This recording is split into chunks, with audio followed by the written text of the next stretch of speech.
ray tracing, path tracing, global illumination, high fidelity, ultra realistic.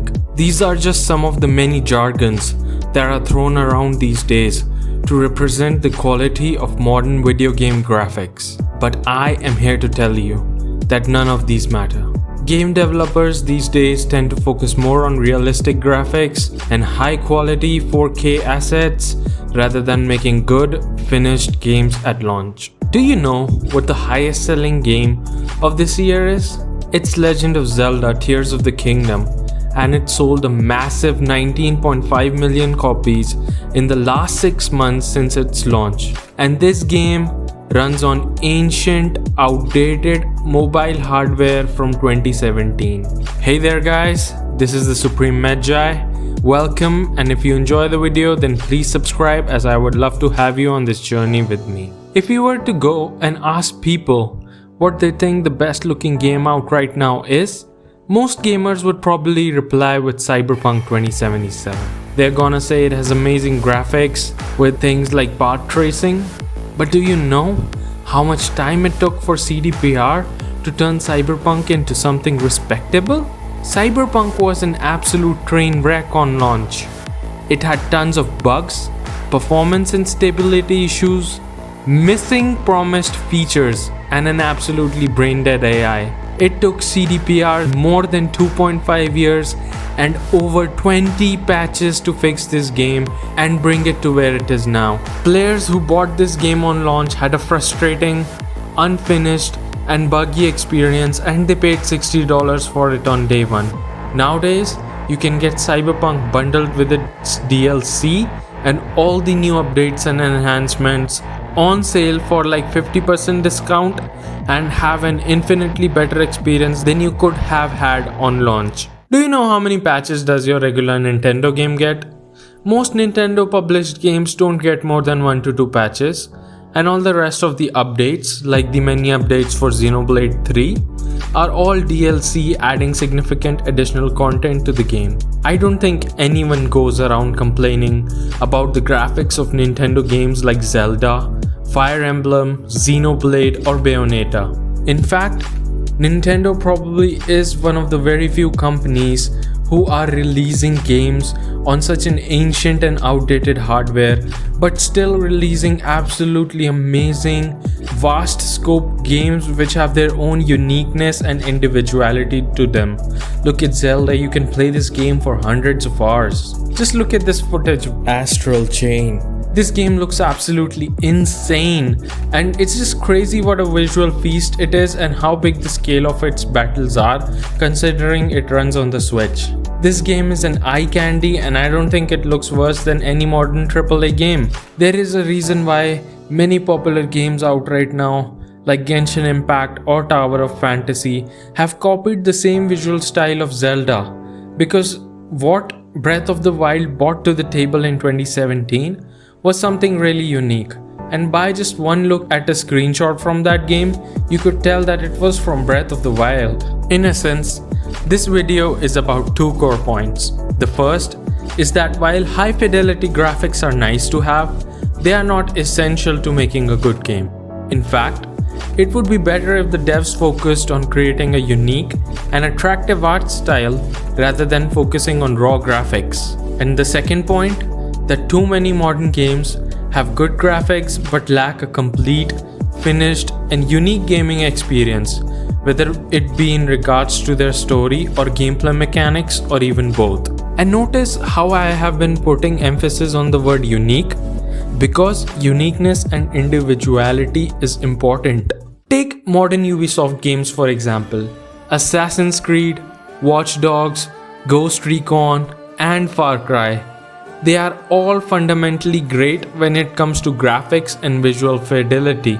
They have huge open worlds with great lighting techniques, highly detailed assets, and interactive environments. Yet somehow, all of these games feel the exact same to play. Pick any Ubisoft game from last 5 years and it will be the exact same game, full of generic copy-paste, base clearing missions, lackluster story, collectible grinding, and fetch quests galore. Even though Far Cry is a first-person shooter set in modern times, and Assassin's Creed is a third-person action historical game series, both feel the same to play when it comes to the general gameplay activities and general flow of gameplay. They even have the same visual artistic flair, even though both are made in completely different engines. Sure, these games may have some of the most realized open worlds jam-packed with detail, and the graphics are very realistic. But if I had to use one phrase to define these games, I would say they are boring, repetitive, and generic. In fact, if you just look at this year, in 2023, Call of Duty Modern Warfare III has industry-leading graphics, but it is also one of the most badly reviewed Call of Duty games of all time. I mean, you know a game is bad if IGN of all people gives it a 4 out of 10, man. Graphical Fidelity don't mean jack if the game is awful. Another very highly anticipated game this year was Cities Skylines 2, and that game has massive performance issues and also reviewed pretty poorly. In fact, the devs came out and said that they were aware of the performance issues of the game and said some bullshit like the game is targeting 30 FPS on PC because there is no benefit to 60 FPS. Like what, bro? And apparently, Cities Skylines 2 is rendering teeth on NPCs at maximum LOD. Like why? You can't even zoom in that much on an individual character in a city builder, so what's the point? Star Wars Jedi Survivor is an excellent game, but it ran like ass at launch and it struggled to run properly on next-gen consoles and even the latest PC hardware. It took EA months to release a patch to fix its performance issues on console. And what did that patch actually do? It just disabled ray tracing on PS5 and Xbox, and the game ran infinitely better. Like, what was the point of ray tracing if you are giving your most loyal players who bought the game for $70 on launch, and these players got a frustrating and unstable gameplay experience? Switching gears, let's look at a completely different game series, Battlefield. Battlefield 2042 has some nice graphics, nobody can deny it, but it also looks so generic. It looks like every futuristic contemporary shooter, and the art style is bland, boring, and very uninspiring. Now when you go back to 2016's Battlefield 1, that game looks freaking phenomenal.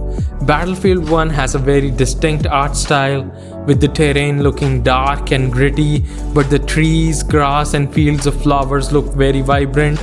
This gives you the image that the brutal World War I is ruining and devastating this beautiful land.